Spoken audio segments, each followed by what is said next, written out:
हाँ नमस्कार बच्चों। अभी इस अध्याय के जो अपने पढ़े थे मेंडलवाद के नियम, तो दो नियम हमने पिछले वीडियो में पढ़े थे, प्रभाविता का नियम और पृथक्करण का नियम। तीसरा महत्वपूर्ण नियम है मेंडल का तृतीय नियम, जिसको स्वतंत्र अपीयन का नियम भी कहते हैं।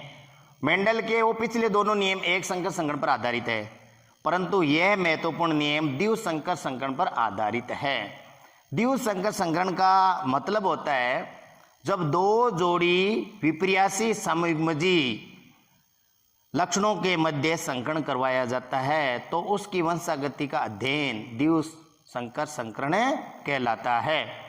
उसी संदर्भ में हम बात कर रहे हैं कि मेंडल ने दो जोड़ी विपर्यासी लक्षणों का जब प्रयोग किया तो उसमें यह निष्कर्ष निकल गया, जब दो या दो से अधिक जोड़ी विपर्यासी अर्थात विपरीत अर्थ रखने वाले लक्षणों के मध्य संकरण करवाया जाता है तो प्रत्येक लक्षण की वंशागति स्वतंत्र रूप से होती है, अर्थात एक लक्षण की उपस्थिति का दूसरे पर कोई प्रभाव नहीं पड़ता।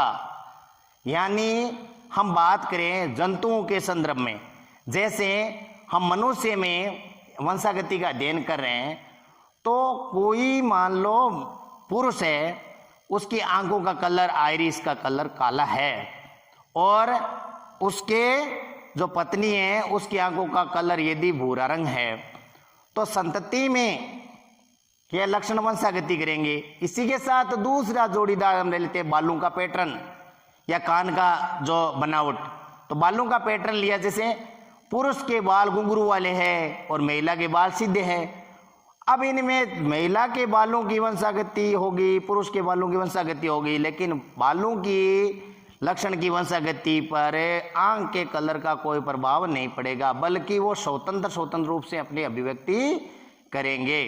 इसी संदर्भ में देखो हम लेते हैं दो जोड़ी विपर्यासी लक्षण, जैसे जनक पीढ़ी के लिए 2n युग्मनज, तो पीले गोलाकार बीज वाले पौधों का हरे झुरीदार बीज वाले पौधों के मध्य संकरण करवा। झुरीदार देखो झुरियां पड़ी हुई है, जैसे बुढ़ा पाता है वैसे झुरियां।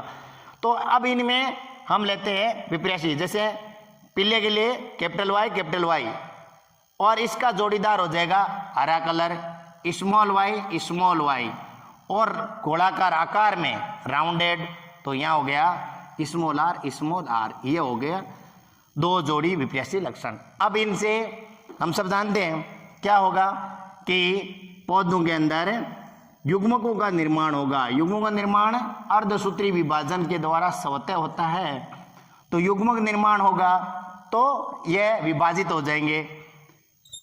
ये वाई के साथ एक आर आ गया और इस वाई के साथ ये आर आ गया, ये बन गए युग्मक गैमेट्स। युग्मक अगुणित होते हैं, यानी टोटल गुणसूत्रों की आधी संख्या इसमें रह जाती है। अब ये युग्मक बने, इसी प्रकार इसमें भी युग्मक बन गए स्मॉल वाई स्मॉल आर, ये युग्मक बन गए। अब हम क्या करें, ये अपने आप तो 100 परागण होगा तो ये इसमें गिरेगा, ये तो शुद्ध रहेगा, ये इसमें गिरेगा, परंतु यहां पर हम कराते हैं कृत्रिम पर परागण के लिए यदि इसका यह युग्मक है, इसके इस युग्मक से जुड़े परागण करें, निषेचन हो, तो देखिए बड़ा वाई स्मॉल वाई, बड़ा आर स्मॉल आर, ये बन गया। ये F1 पीढ़ी है, प्रथम संतति पीढ़ी। जैसे आपको मालूम है F1 पीढ़ी में कोई रिजल्ट नहीं आता, अपने इनका देखते हैं कि प्रभाविता आती है कि नहीं आती है।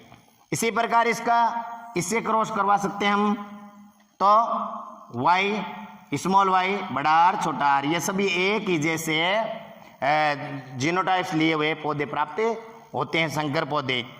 ऐसा ही इसी के साथ हो सकता है, ये दोनों देखो सेम आएंगे इनका, अर्थात इसमें देखिए बड़ा वाई है और छोटा वाई है, बड़ा वाई प्रभावी होने के कारण छोटा वाई को दबा देगा प्रभाविता के नियम अनुसार, और बड़ा आर छोटे आर को दबा देगा। अर्थात सभी पौधे कैसे होंगे, देखिए कि वाई से वाई तो पीलापन आएगा और बड़ा आर इसलिए क्या गोलाकार, सभी पौधे F1 पीढ़ी में क्या आएंगे, पीले गोलाकार आएंगे। अब हम इसमें आगे देखते हैं कि आगे किस प्रकार से इसकी आनुवंशिकता वंशागति होती है। तो देखिए भैया F1 पीढ़ी को यदि हम आगे उगाएं, ये देखो कलर में पता चल गया होगा, ये पीला कलर के रूप में प्रकट किया, ये मैंने ग्रीन कलर के रूप में, और इसका आकार ये। अब आगे चलते हम, ये देखिए F1PD को किसके रूप में उगाएंगे? जनक के रूप में। ये वाले जो संकर संतति है इनसे युग्मक बनेंगे और उनकी वंशागति का अध्ययन करेंगे तो हमें पता चलेगा किस प्रकार से इनका अनुपात प्राप्त होता है, लक्षण पर रूप और जीन पर रूप। तो यह F1PD को हम किसके रूप में? जनक के रूप में उगाते हैं। तो देखो ये बड़ा वाई छोटा वाई, बड़ा आर छोटा आर, इस प्रकार से। अब देखो आपको यहाँ पर यह पौधा है, ये F1PD का है, ये उगा, इनसे युग्मक बनेंगे। तो दो प्रकार युग्मक बनते हैं, स्त्री केसर और पुंकेसर में। पुंकेसर में नर युग्मक, स्त्री केसर में मादा युग्मक। अब इनमें यहाँ पर सबसे इंपॉर्टेंट बात है युग्मक बनना नहीं। तो ये देखिए इनसे इस तरफ हम क्या बनाएंगे? नर युग्मक बनाएंगे। क्या बनाएंगे? नर युग्मक। और इस तरफ क्या बनाएंगे? मादा युग्मक, मादा युग्मक। ये देखिए नर युग्मक और मादा युग्मक स्पष्ट दिख रहा। बनाना कैसे है? ये जो है ना अक्सर इनको हम क्या देखो ऐसे ऐसे कर देते हैं, राउंडेड राउंडेड, मतलब अलग अलग। अब ये वाई है, इसके दोनों आर आने चाहिए इसके साथ, और इस वाई के साथ दोनों आर आने चाहिए। इस प्रकार से चार प्रकार के युग्मक बन रहे हैं। सबसे पहले कौन सा लेंगे? बड़ा वाई लेंगे। तो बड़ा वाई के साथ में क्या आएगा? ये तो इसका जोड़ीदार है, इधर देखिए आप, तो बड़ा आर आ जाएगा। फिर बड़ा वाई के साथ में क्या आएगा? छोटा आर आएगा। इसका काम कंप्लीट। अब इसका लीजिए आप, छोटे वाई के साथ ये दोनों करना। तो छोटा वाई के साथ बड़ा आर और छोटे वाई के साथ छोटा आर, ये बन गए युग्मक। जिस प्रकार से नर युग्मक बने हैं, ये इसका संकेत चित्र है युग्मक का, नर युग्मक है, ये बन गए चार प्रकार के। इसी प्रकार ये देखो मादा युग्मक सेम टू सेम जैसे ये बने वैसे यहां पर बनेंगे। जैसे बड़ा वाई के साथ बड़ा आर, बड़ा वाई के साथ बड़ा वाई के साथ छोटा आर, और छोटा वाई के साथ बड़ा आर, और छोटा वाई के साथ छोटा आर। ये वाली स्थिति शुरुआत में थी युग्मक। ये दो नए युग्मक आए। मैं यही बता देता हूं कि यहां देखिए आप वंशागति देखें तो यहाँ ये जो पौधा उगेगा उसका बीज कैसा होगा? बीज का लक्षण तो हम बोलेंगे बड़ा वाई है इसलिए क्या होगा? येलो, पीला, और बड़ा आर है इसका मतलब राउंडेड, तो पीले गोलेकार, पीले गोलाकार, और यहाँ पर पीला झुरीदार, जबकि पीले साथ क्या था? गोलाकार था, लेकिन यहाँ आ गया पीला झुरीदार। यहाँ देखिए यह है हरा कलर, हरे के साथ आकार कैसा गया? गोलाकार, और हरा झुरीदार। तो इस प्रकार से चार प्रकार के पौधे हमें दिखाई दे रहे हैं। इन्हें कहते हैं नवीन संयोग। क्या कहते हैं? नवीन संयोग। तो इस प्रकार से चार, अर्थात देखो अब यहाँ इंपॉर्टेंट बात यही समझ में आ जाती है स्वतंत्र अभियान की। ये वाई अपने स्मॉल वाई को दबा सकता है परंतु इस आर पर कोई प्रभाव नहीं डालता। यदि ये दोनों प्रभावी है ठीक है, परंतु ये प्रभावी है और ये अप्रभावी है। लेकिन मैंने शुरुआत में बताया था ये किसके लिए? कलर के लिए, और ये किसके लिए? आकार के लिए। अर्थात इसकी उपस्थिति का आकार पर कोई प्रभाव नहीं पड़ेगा। तो ये प्रभावी होते हुए भी इसको प्रभावित नहीं करता, बल्कि स्वतंत्र रूप से अपनी अभिव्यक्ति प्रदर्शित करता है, और पीला और क्या बनता है? झुरीदार बनता है। यहाँ देखिए आकार के लिए प्रभावी कलर है, प्रभावी जीन है, परंतु इस पर इसका कोई प्रभाव नहीं पड़ रहा है। तो यह हरे और गोलाकार बनेंगे। तो ये शुरुआत में दोनों नहीं थे, ऐसे आगे। अब इनको क्या आगे पूरा अपने अनुपात प्राप्त करने के लिए द्विसंकर अनुपात या इसके स्वतंत्र अभियान के नियम के अनुपात प्राप्त करने के लिए कौन से फिनोटाइप और जीनोटाइप हम इसको आगे बढ़ाते हैं F2PD तक। F2PD तक हम चेकर बोर्ड द्वारा प्रदर्शित करेंगे, रेखा चित्र से नहीं। चेकर बोर्ड की ये विधि सबसे पहले पूरे विश्व में RC पेनेट नाम के व्यक्ति ने दी थी, इसलिए इसको पेनेट वर्क कहते हैं। क्या कहते हैं? पेनेट। इसको आप ध्यानपूर्वक समझेंगे।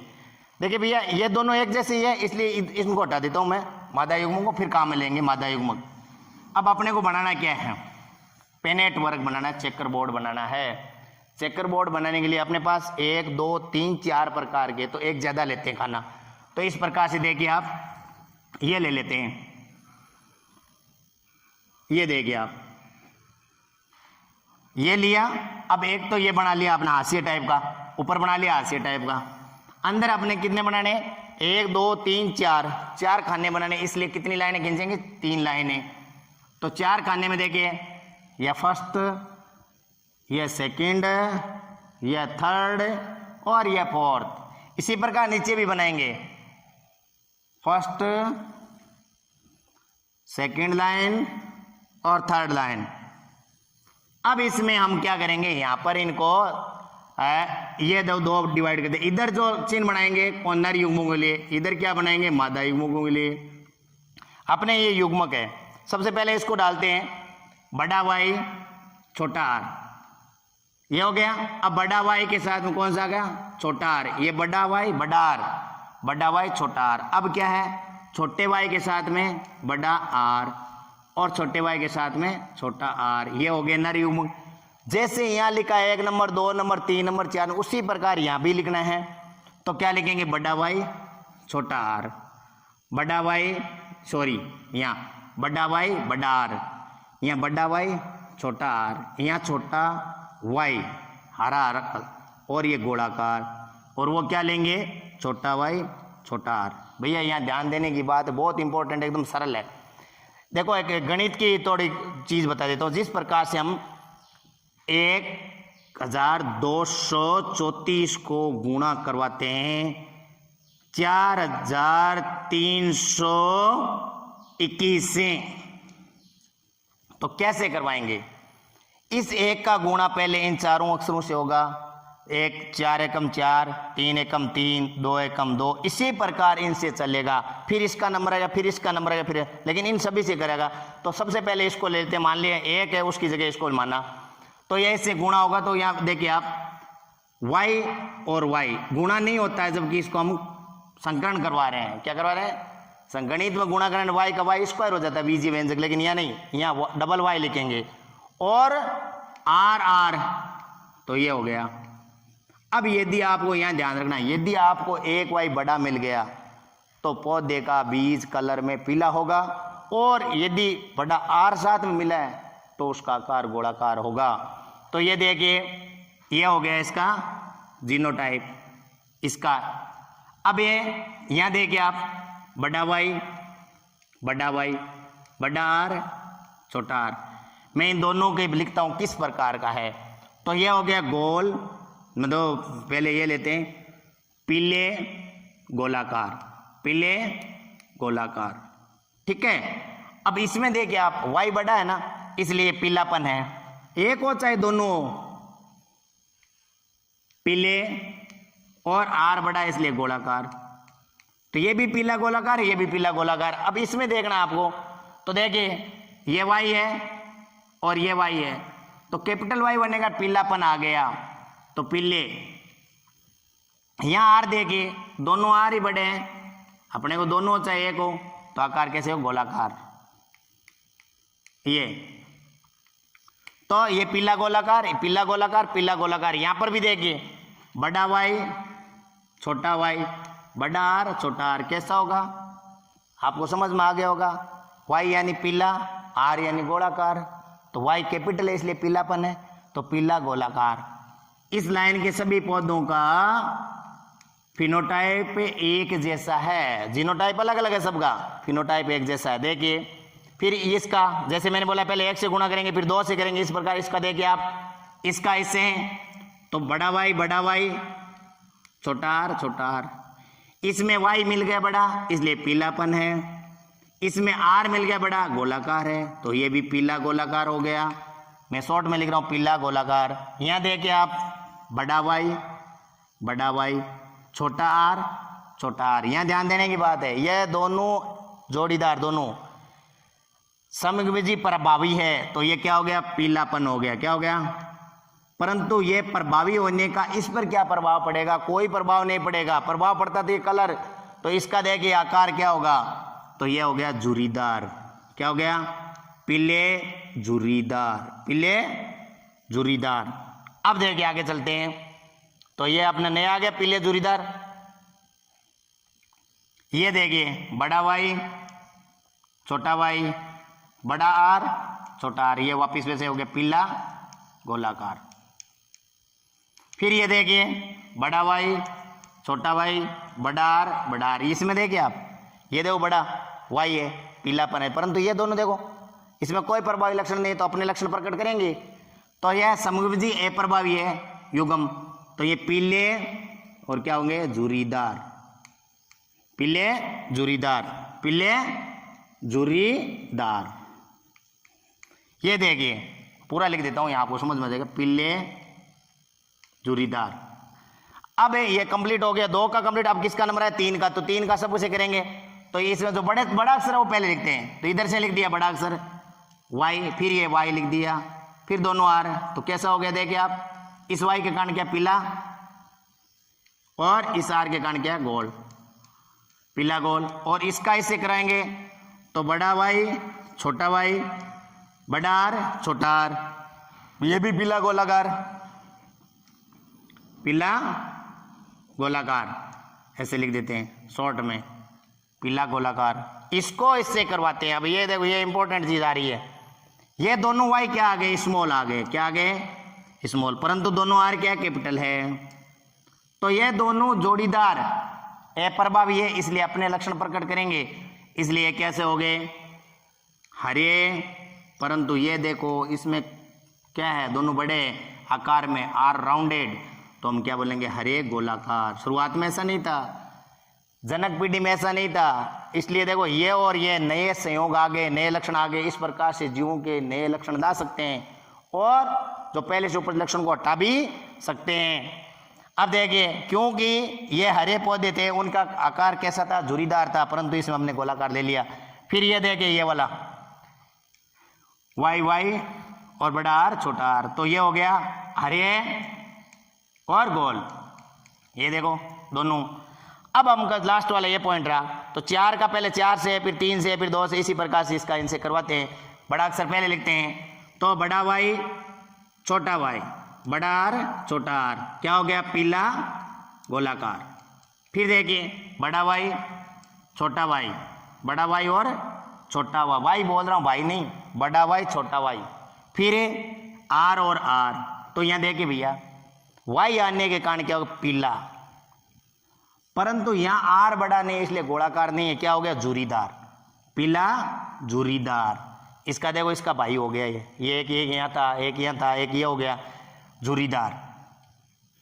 फिर इसका इससे करवाते हैं, तो small Y capital R small R हरे, और ये क्या गोल, इसके ऊपर भी ऐसा है हरे गोल, ये देखें हरे गोल हरे गोल हरे गोल, 3 है ना।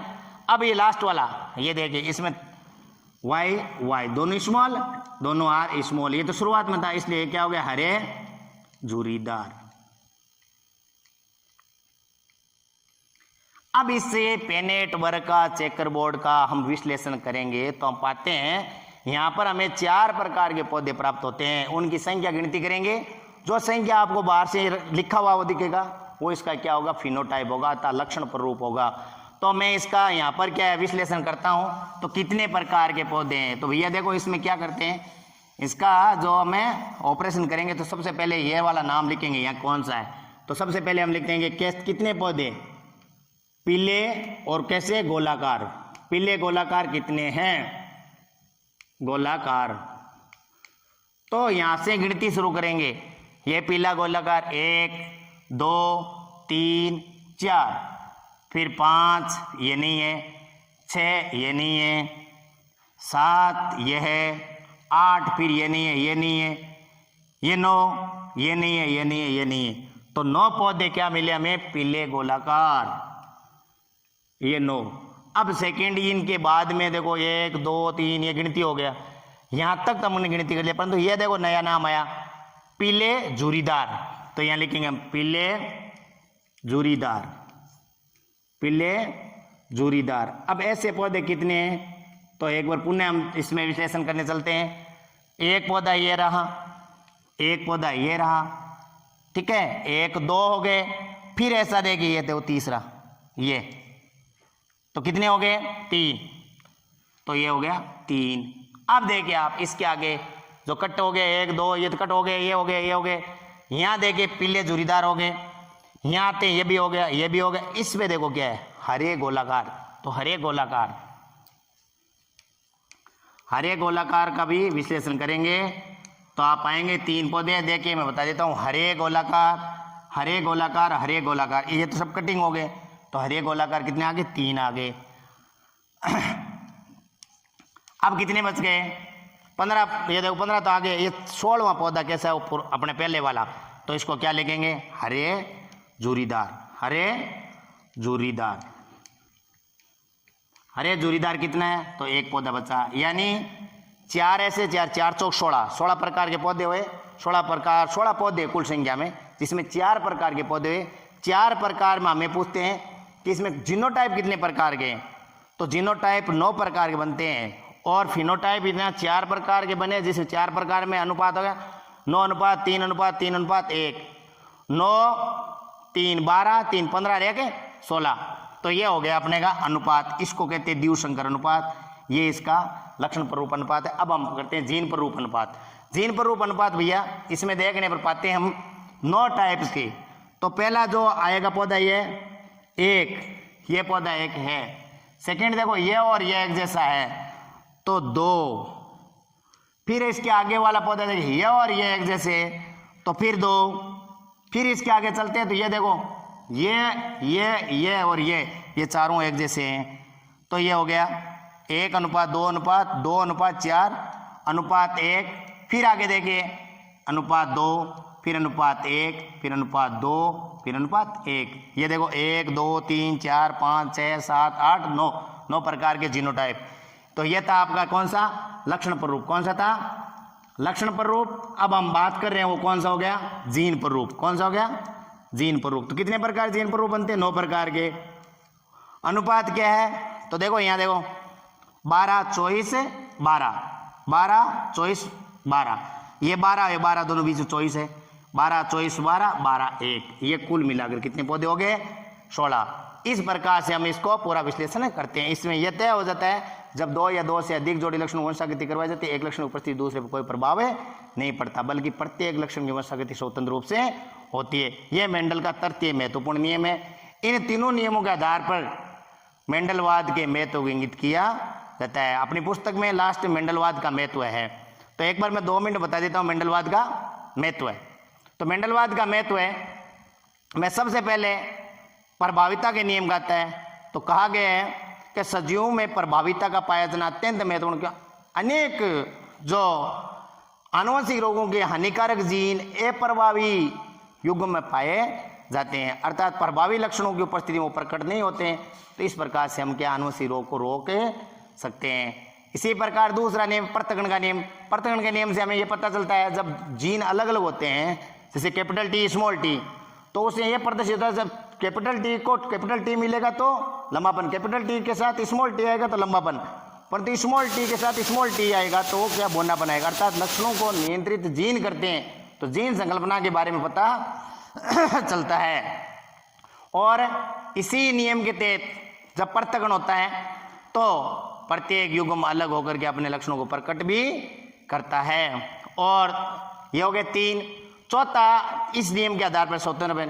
इस नियम के अनुसार हम सजीवों में हानिकारक लक्षण को हटा सकते हैं, आवश्यक लक्षणों को ला सकते हैं, और प्रत्येक लक्षण की जो वंशागति है उसको स्वतंत्र रूप से होने के बारे में हम यहाँ पर अध्ययन करते हैं, वो इसमें तय हो जाता है।